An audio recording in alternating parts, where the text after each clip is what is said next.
Je crois qu'on a été, il y a eu deux générations au moins qui ont bien profité de cette planète. Et je crois qu'on est une des premières générations à commencer à s'inquiéter de notre avenir.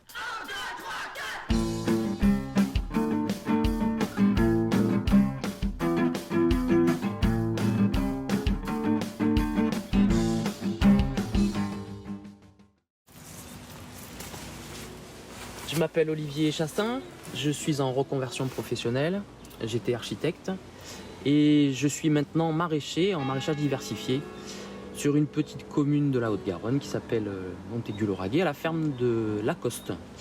C'est une petite ferme dont on me prête les terres pour que je puisse exercer mon nouveau métier par conviction.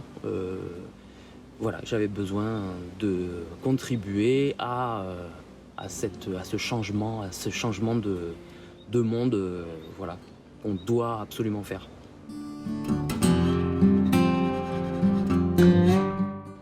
Je fais du maraîchage diversifié en bio. J'essaye de toucher le moins possible la terre. Donc on a très peu de mécanisation et dans tous les cas, pas de labour. On perturbe le moins possible la vie du sol. Je fais beaucoup de choses à la main, des herbages, etc. Plantation à la main. Et puis aucun produit, pas de phytosanitaire, rien du tout. Voilà, et on a un peu plus de pertes que les conventionnels, entre guillemets. Mais on s'y retrouve quand même. Et pour moi, c'était la condition sine qua non pour faire du maraîchage, dans tous les cas. Voilà. Le sol, pour moi, il a quand même il a évolué. Ma vision du sol a évolué. J'étais architecte avant, donc, dans mon ancienne vie. Pour moi, le sol, c'était une assiette foncière. C'était la surface sur laquelle j'allais construire un projet et qui était réglementée, normée, sur lequel il fallait que j'applique certaines normes pour pouvoir bâtir.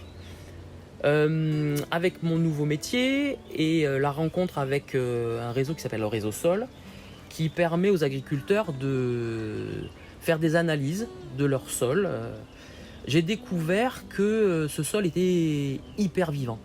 On pouvait retrouver de nombreuses petites bestioles qui participent à la transformation des végétaux en matière organique. Donc une vie assez foisonnante de ce sol qui n'est pas qu'un support finalement. Et du coup, ce sol qui était qu'une assiette foncière, ce sol qui était qu'un support à mes cultures, finalement fait partie d'un élément très important dans l'acte de faire pousser des légumes et de nourrir un peu, voilà, de nourrir les gens. L'eau, sur la ferme de Lacoste, en fait, on a quelques problèmes d'eau. Il y a une dizaine d'années, il y a eu un forage qui a été fait ici pour trouver de l'eau et il n'y avait pas d'eau, malgré toutes les prédictions, donc pas d'eau. Donc on fonctionne avec l'eau de ville, entre guillemets, on appelle ça l'eau de ville. Donc cette eau est rare, cette eau est chère. Donc, et comme elle est un élément indispensable à la production de légumes, pas d'eau, pas de légumes. Du coup, il a été mis en place des protocoles, entre guillemets, c'est-à-dire des paillages, de l'arrosage au goutte à goutte, pour préserver cet élément qui est indispensable, mais rare et cher. Et donc on gaspille pas l'eau ici. Voilà, on fait très attention à son utilisation.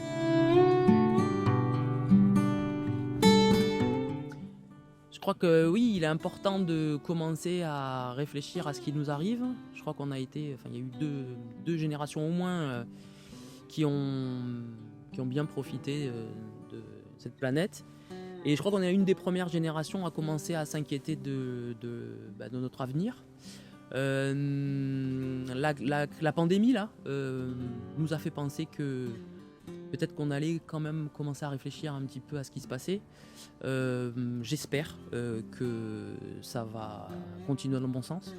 En tout cas, moi, ça m'a permis, en tout cas, cette prise de conscience de que la Terre avait des capacités quand même limitées à notre développement, a fait que j'ai changé de métier. Voilà, je suis devenu maraîcher, vivre un petit peu plus près de la terre, et puis essayer de moins consommer, changer d'auxiliaire, au lieu d'avoir, plutôt être. Voilà.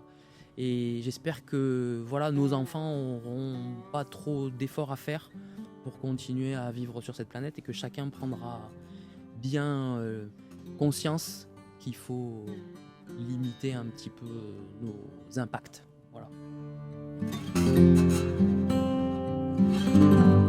Les institutions, j'ai pas trop encore de recul moi sur cet aspect institutionnel. Je pense que chacun à son niveau intervient. Peut-être qu'il y a peu de relations entre le haut et le bas, peut-être qu'il y a assez peu de porosité entre tout ça. En tout cas, sur certaines choses, je ne suis pas tout à fait convaincu que l'application soit bien faite. Par exemple, sur les subventions à la surface, plutôt qu'à l'embauche, par exemple. Enfin, en tout cas, en ce qui nous concerne. Nous, on a très peu de surface et on est très peu aidé financièrement, alors qu'on aurait peut-être besoin d'embaucher un peu plus pour avoir des journées un peu moins longues. On est à 80 heures par semaine à peu près, donc ça permettrait d'embaucher en local, par exemple.